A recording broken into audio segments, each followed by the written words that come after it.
வணக்கம். காரைக்குடி பாப்பா கிச்சன். இன்றைக்கி காரைக்குடி பாப்பா கிச்சனில் சுறா மீன் குழம்பு வச்சு காமிக்க போகிறேன். எப்படி பண்ணுறதுன்னு வாங்க பார்ப்போம்.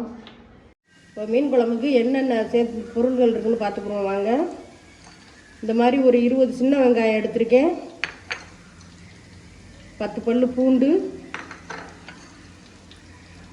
கருவேப்பிலை, பச்சை மிளகா, குழம்பு மிளகாத்தூள். இது நாங்களே அரைச்சது. இந்த குழம்பு மிளகாத்தூள் எப்படி அரைக்கிறதுன்னு ஒரு நாளைக்கு வீடியோ காமிக்கிறேன். இந்த அளவு புளி, 1/2 கிலோ மீனுக்கு இந்த அளவு புளி. பால் சுறா மீன். இப்போ வெங்காயத்தை நல்லா இடிச்சுக்கிறோம் வாங்க. வெங்காயத்தை இந்த மாதிரி இடித்து வச்சிங்கன்னா குழம்பு நல்லாயிருக்கும். அரைச்சி வச்சா அது ஒரு டேஸ்ட்டு, இந்த மாதிரி இடித்து வச்சா அது ஒரு டேஸ்ட்டு. ஒரு சகோதரி நேரில் சமைச்சு காமிக்க சொன்னாங்களாம். கண்டிப்பாக சமைச்சு காமிக்கிறேன். எங்கள் சேனல் நல்லா போகட்டும், நான் கண்டிப்பாக உங்களுக்கு நேரில் சமைச்சு காமிக்கிறேன். எண்ணெயை ஊற்றிக்கிறேன்.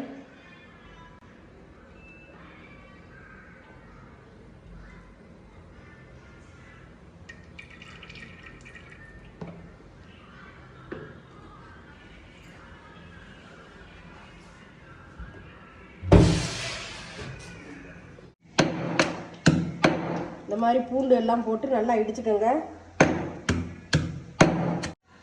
இந்த மாதிரி கருவேப்பிலையும் வெங்காயத்தோடு சேர்த்து கருவேப்பிலையும் இந்த மாதிரி இடிச்சுக்கோங்க. அப்போ தான் நல்லாயிருக்கும். கருவேப்பிலை உங்களுக்கு இஷ்டம்னா சேர்த்து இப்படி இடிச்சுக்கலாம், இல்லைன்னா சும்மா போடலாம். ஆனால் கருவேப்பிலை இந்த மாதிரி இடித்தா நல்லாயிருக்கும், குழம்பு நல்லா மணக்கும். இந்த மாதிரி இதை போட்டுக்கிறேன்.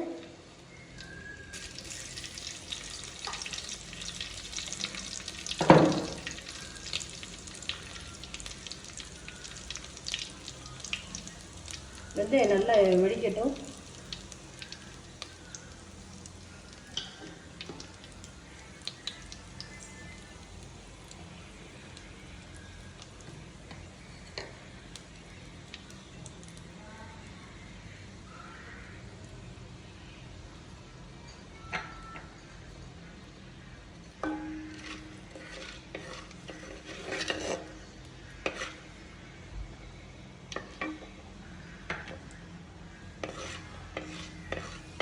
வெங்காயம் நல்லா வெடிச்சிருச்சு. இப்போ வெங்காயத்தை சேர்த்துக்கிறேன்.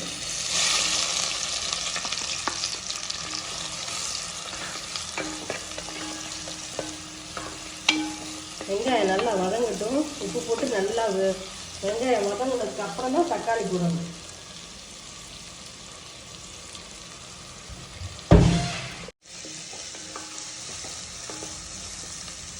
வெங்காயம் வதங்குறதுக்கு கல் உப்பு போட்டுக்கிறேன்.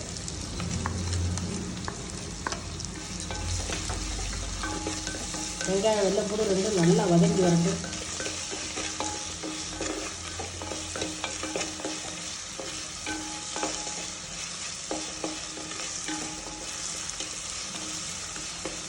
இது மாதிரி வச்சு பாருங்கள். வச்சு பார்த்துட்டு எனக்கு சொல்லுங்கள்.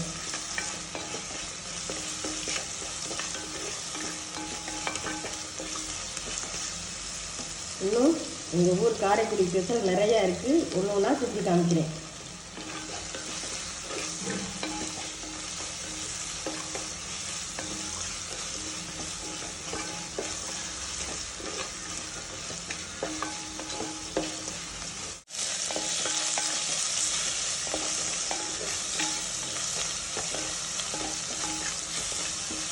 வெங்காயம் நல்லா வதங்கி வந்துருக்கு. இப்போ தக்காளி இந்த மாதிரி கரைச்சி விட்டுக்குங்க. தக்காளி இந்த மாதிரி நல்லா கரைச்சி விட்டுக்கிட்டா தான் நல்லா சீக்கிரம் கரையும். ஏன்னா இப்போ உள்ள தக்காளி எல்லாம் கரையில்லை.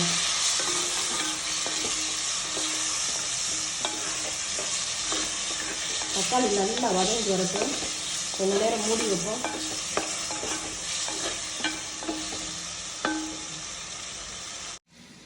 தக்காளி வதங்கிட்டான்னு பார்ப்போம். தக்காளி நல்லா வதங்கிடுச்சு.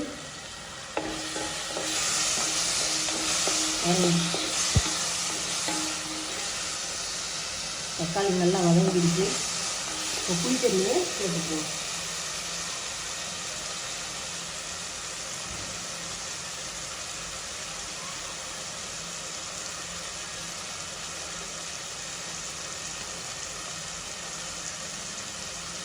சாமீன் குழம்பு ரொம்ப தண்ணியாக இருக்கக்கூடாது, கொஞ்சம் கெட்டியாகவே வைங்க, அப்போ தான் நல்லாயிருக்கும்.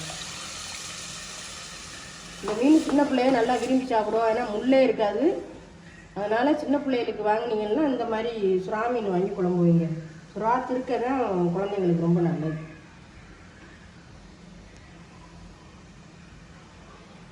இந்த ஸ்பூனில் 3 ஸ்பூன் மிளகாப்பொடி குழம்பு மிளகாத்தூள் போட்டுக்கிறேன்.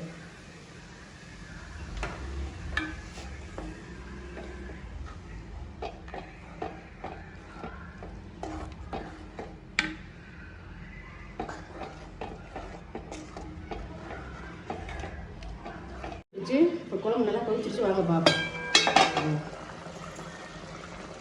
குழம்பு நல்லா கொதி வந்துருச்சு. இப்போ மீனை சேர்த்துக்குருவோம். மீனில் எப்போதுமே இந்த மாதிரி மஞ்சத்தூள் போட்டு ஊற வச்சுருங்க, அப்போ தான் கவிச்சி வாடை போகும். இந்த மீன் இந்த மாதிரி முள் இல்லாமல் இருக்கும், அதுதான் குழந்தைங்களுக்கு நல்லது.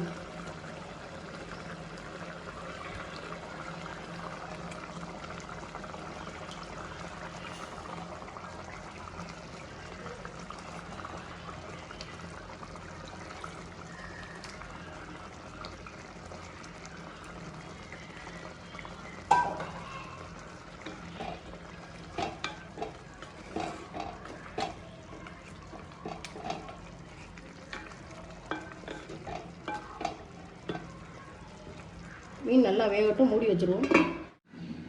வாங்க திறந்து பார்ப்போம். மீன் நல்லா வெந்துருச்சு. அடுப்பு அமர்த்திடலாம்.